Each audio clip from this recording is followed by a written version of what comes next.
বিসমিল্লাহির রহমানির রহিম। আসসালামু আলাইকুম প্রিয় ভিউয়ার্স। আশা করি মহান আল্লাহর রহমতে যে যেখানে আছেন ভালো আছেন, সুস্থ আছেন। সবার সুস্থতা কামনা করে আরো একটি শরীর বন্ধের পাওয়ারফুল তাবিজ তৈরি করার কিছু বলে দেব, যেটা ব্যবহার করলে আপনার বন্দুকের গুলি আপনার শরীরে ঢুকবে না। সকল শত্রুর হাত থেকে আপনি হেফাজত থাকতে পারবেন এবং জিন, পরী, দেও-দানব, ভূত যেকোনো ধরনের আত্মা, ডাইনি, পিশাচিনী থেকে আপনি রক্ষা করতে পারবেন। নিজের শরীরটা আপনি রক্ষা করতে পারবেন আল্লাহর রহমতে। আরেকটা বিষয় হলো, আপনি মাটির নিচে গুপ্তধনের কাজে যান বা কবিরাজি করতে যান, জিন-পরী ছাড়াতে যান বা কাজে যান, যদি এই তাবিজটি আপনি ধারণ করতে পারেন, সর্ব ঝামেলা থেকে, সর্ব ধরনের বিপদ থেকে হেফাজত থাকতে পারবেন ইনশাআল্লাহ। তাই সবার কাছে অনুরোধ থাকবে, সম্পূর্ণ ভিডিও দেখবেন। যদি ভালো লাগে চ্যানেলটি সাবস্ক্রাইব করবেন, লাইক কমেন্ট করবেন। ভালো লাগবে না স্কিপ করে বেরিয়ে যাবেন। যার ভালো লাগে, যে যার দরকার এইরকম তাবিজ ধারণ করলে নিজে হেফাজত থাকতে পারবেন, সেই ভিডিও দেখবেন। আশা করি আপনাদের কখনো না কখনো খুব গুরুত্বপূর্ণ কাজে এটা আসবে ইনশাআল্লাহ। সর্বপ্রথম স্ক্রিনে মন্ত্রটা খেয়াল করেন। এটা হলো মন্ত্র। এই মন্ত্রটা ভোজপাত্রে লিখবেন। মেশক জাফরান কালি গুলিয়ে এই মন্ত্রটা লিখবেন। লেখার পরে নিচে আপনার নাম লিখবেন, আপনার বাবার নাম লিখবেন এবং আপনার গোত্র মানে বংশ সেটাও লিখে দিবেন। কি বংশ আপনারা? লিখে দেওয়ার পর পূর্ব দিকে মুখ করে ধূপকাঠি এবং মোম জ্বালায়ে বইসা এই তাবিজটা লেখার পরে এই মন্ত্রটা ৩ বার পরে ৩ টি ফু ওই তাবিজটাতে দিবেন। দিয়ে তাবিজ জাগানোরও অনেকগুলো মন্ত্র আছে। আমার চ্যানেলেও প্রাণ প্রতিষ্ঠা করার মন্ত্র দেয়া আছে। এই লেখা শেষ হয়ে গেলে কি সংগ্রহ করবেন মনে রাখেন। বাজার থেকে সুই সংগ্রহ করবেন। খাতা সেলাই করা যে সুই, ৩ টি সুই সংগ্রহ করবেন বা ৫ টি। বিজোড় দিবেন। সুইয়ের পাছা কেটে নিবেন। তারপরে ছোট ছোট বড়শি বাজার থেকে নিয়ে আসবেন, দশকর্মা দোকান থেকে।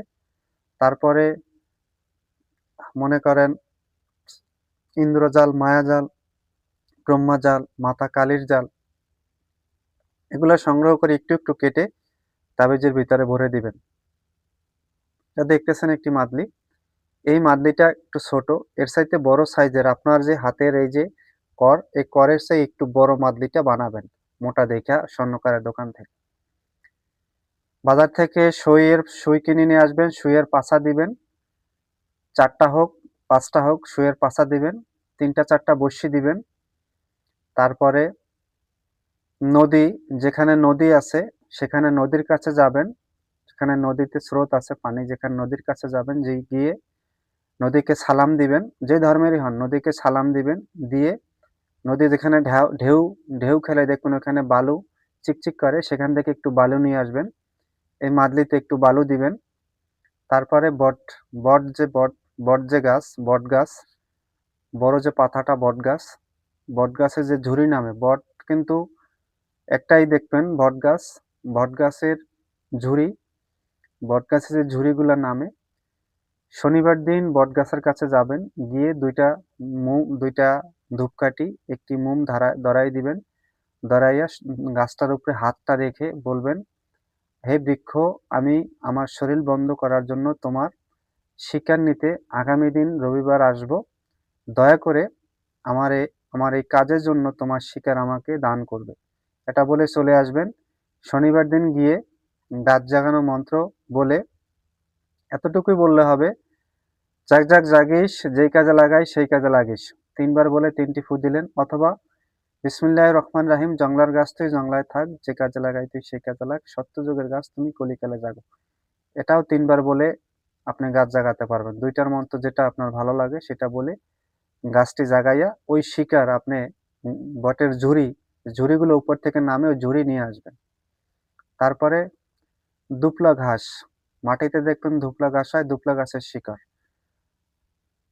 এই দুপলা গাছের শিকড়, বটের ঝুরি, নদীর বালু, তারপরে সুই, বড়শি, ছোট ছোট বড়শি গোটাটাই দিয়ে দিবেন। আর সুইয়ের শুধু পাছাটা দিবেন, যেখানে সুতা সেলাই করে ছিদ্রটা ওইটা কেটে ওই পাছাটা দিবেন। তাহলে কয় পাত হলো? প্রথমে দিবেন সুই, সুইয়ের পাছা, বড়শি, নদীর বালু, বটের ঝুড়ি, দুপলা ঘাস এগুলো দিবেন, তাবিজের ভিতরে ভরে দিবেন।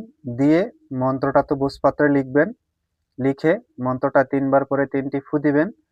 ফু দেওয়ার পরে ভাঁজ করে সবগুলি দেওয়ার পর মন্ত্রটা ভাঁজ করে ভোজপাত্রটা ভাঁজ করে তাবিজের ভিতরে ভরে দিবেন। ভরে তারপরে হাতে এরকম ধরে প্রাণ প্রতিষ্ঠা করবেন। যেরকম এই প্রাণ প্রতিষ্ঠাটাও করতে পারেন। ওম গণেশ দই, বাগদই, মম, কাজে, তাবিজে, প্রাণায়, কুরুকুরু সোহা ৩ বার বলে ৩টি ফু দিলেন। ফু দিয়ে কাঁচা মোম দিয়ে এটা আটকালেন। আটকিয়ে আপনি অনেক সময় আছে দেখবেন অনেকে মাংসের ভিতরে তাবিজ রাখে। বোটাটা কেটে ফেলে মাংসের ভিতরেও রাখতে পারেন অপারেশন করে। অথবা গলায় ধারণ করতে পারেন, অথবা পুরুষ হলে ডান হাতে ব্যবহার করতে পারেন। তবে এটা কোমরে ব্যবহার করা যাবে না। এটা কোমরে ব্যবহার করা যাবে না। হয় গলায়, নয় ডান হাতে, আর নয় মাংসের ভিতরে। ব্যবহার করতে পারেন। আমি লিখিয়ে দিতে পারি। পৃথিবীর এমন কোনো তান্ত্রিক নাই, এমন কোনো গুণী নাই, এমন কোনো জালিম শত্রু নাই যে আপনার এই তাবিজটা কেটে আপনাকে ক্ষতি করতে পারে।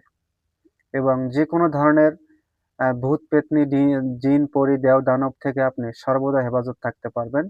যে কোনো ধরনের বান, জাদুটনা থেকে আপনি রক্ষা থাকতে পারবেন। এটা খুব পাওয়ারফুল। তবে এই তাবিজটা যেই তৈরি করেন, তাবিজটা তৈরি করার পর কাউকে বলবেন না যে আমি এই ধরনের তাবিজ তৈরি করে আমি ব্যবহার করতেছি। আপনি যে ব্যবহার করবেন সেটা কাউকে বলবেন না। এই সিক্রেটটা মনে রাখবেন। আমার ভিডিও দেখে আপনি তাবিজটা তৈরি করলেন, করার পর নিজে ব্যবহার করবেন, কিন্তু কেউর সাথে শেয়ার করবেন না। তবে হ্যাঁ, যদি কোনো কিছু বুঝতে অসুবিধা হয় অবশ্যই কমেন্ট করবেন। সবাই ভালো থাকবেন, সুস্থ থাকবেন, আর নিজে হেফাজত থাকার জন্য, নিজের সুরক্ষা থাকার জন্য অবশ্যই এটি ব্যবহার করবেন। আজ এই পর্যন্তই। আসসালামু আলাইকুম।